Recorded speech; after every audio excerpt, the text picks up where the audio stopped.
Hello, hello. Hi, gang. Hi, everybody. Hey, Merry Christmas. Merry Christmas. I can't believe Christmas is 1 week from today. How did that happen? Holy smokes. And how did this happen? Detroit Pro Football is now 12-2. The Birds of Philly, having won 10 straight, are also 12-2. I hope that happens. I mean, that NFC championship would be the real big game. I don't think I'm allowed to say the big game. You know how that is. College football playoffs kick off next week, but whether your team scores or not, there's always another way to win on the Play Gun Lake online casino and sportsbook app in Michigan and Parks app in Pennsylvania, the Bet Parks app in Pennsylvania, New Jersey, or Maryland. Bet Parks and Play Gun Lake are the only apps that I ever use and recommend. Remember when I was in Grand Rapids by now several months ago? And Play Gun Lake had this deal where you could make a wager and go all in on one team to win it all. Remember, my team was Detroit. My team was Detroit. Bet Parks and Play Gun Lake, the only apps that I ever use and recommend. Get some skin in the game and bet sports or play blackjack, craps, poker, roulette, hot online slots, all while watching the game. Make your downtime fun time. Play hot online slots based on the movies Ted. Love Ted. You remember Tom Brady and Ted 2?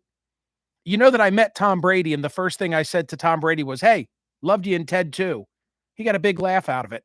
Rocky, Breaking Bad, and Peaky Blinders. Those are inspirations for slots as well. Anyway, lots of good stuff going on. PlayGunLake.com or BetParks.com for details. Got to be 21 and in Michigan for Play Gun Lakes app. 21 in Pennsylvania, New Jersey, Michigan for the Bet Parks app. Gambling problem, call 1-800-GAMBLER. So on this Wednesday, 1 week in advance of Christmas, the poll question at Smerconish.com is this: was the execution of a healthcare insurance, I'm stressing insurance, thank you, Dr. Maz, was the execution of a healthcare insurance CEO an act of terror? Before I tell you about that poll question, can I tell you what I think was unmistakably an act of terror?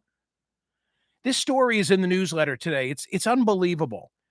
It's a story about, and those of you who are close to me, like, you know, the local geography, but indulge me for a moment while I speak to a wider audience.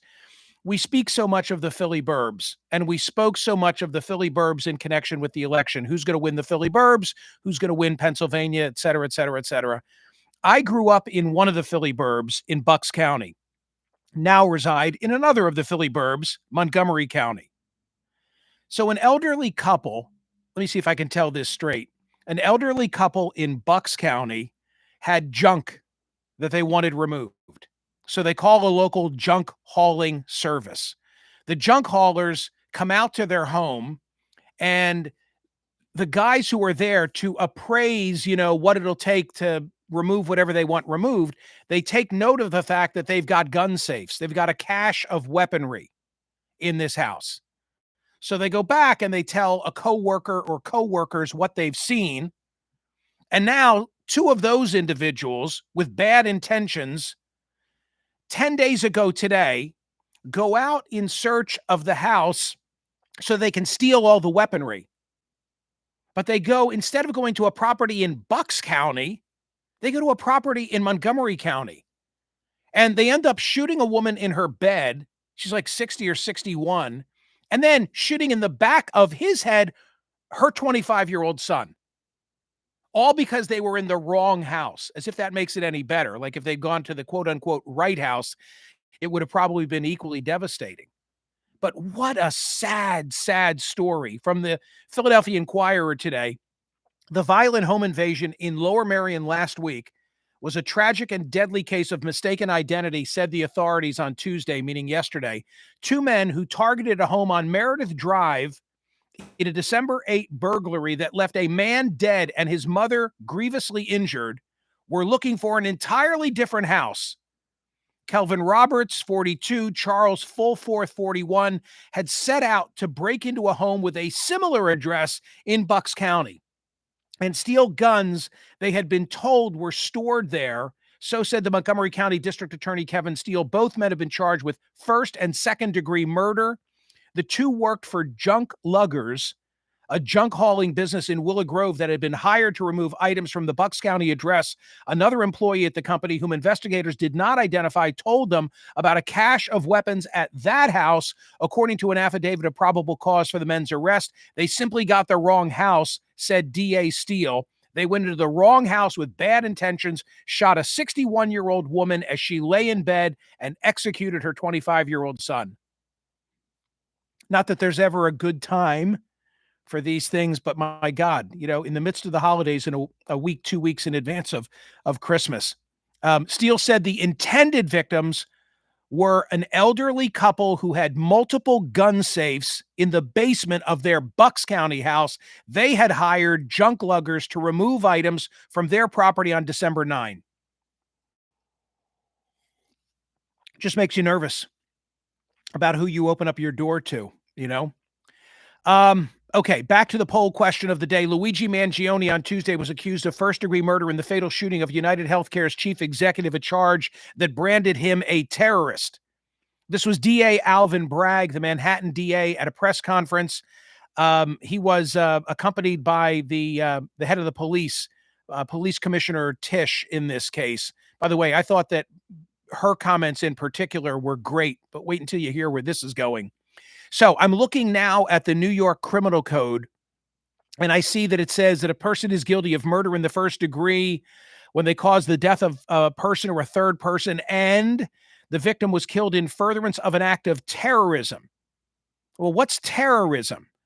Terrorism, as defined further along in the Criminal Code, these are violent acts dangerous to human life that are in violation of the criminal laws of the state and intended to intimidate or coerce a civilian population. That's the question. I mean, that's the real technical side of today's poll question. Do you think that Luigi Mangione, if in fact he's the guy, I think probably he is, but okay, allegedly reported, was he seeking to intimidate or coerce a civilian population? Because that's how you get to first degree murder in this case.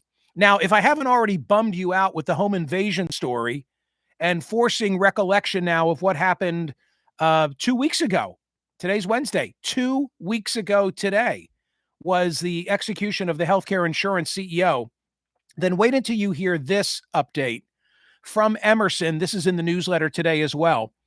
A majority of voters, 68%, think the actions of the killer of the United Healthcare CEO, Brian Thompson, are unacceptable. Like, I read that, I'm like, only 68%? Hang on, it gets worse.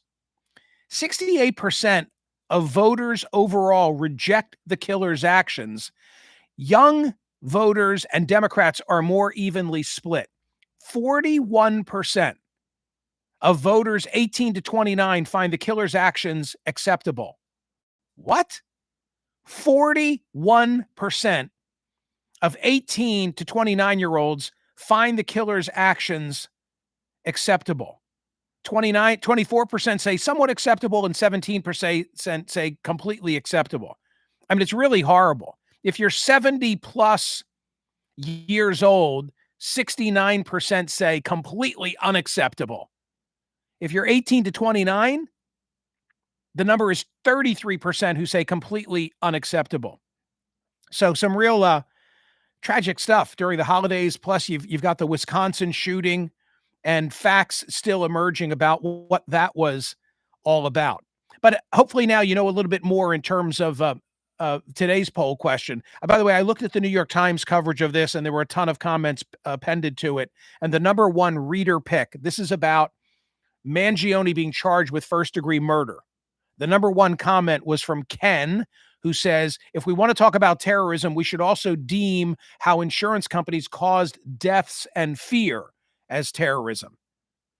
So that kind of reaction still continues. I'm not excusing any of the deficiencies of our health insurance system, but this guy was assassinated in cold blood, and it's despicable and grotesque. And I appreciated the head of the NYPD, Tisch, Commissioner Tisch, I guess is what I should say, Chief Tisch, with what she had to say about this whole update yesterday. Okay, go vote. Today's poll question: was the execution of a healthcare insurance CEO an act of terror? Yay or nay on that? I wish you good things for the holidays. By the way, if you've received your copy of Smercomics, if you haven't, don't sweat it. TC hasn't received her copies yet, so you're not alone. But post photographs in social media, please. Like, show it on your coffee table. And I will say this without fear of contradiction. Every comment that I have seen from a person who has received their copy of Smercomics 2024 is just effusive in their praise. They are so beautiful. And Bob Turzak did such a good job. And we raised so much money for the Children's Crisis Treatment Center. Okay? Thank you, everybody. I appreciate all of you. Have a great holiday. We'll be in touch. Okay? See ya.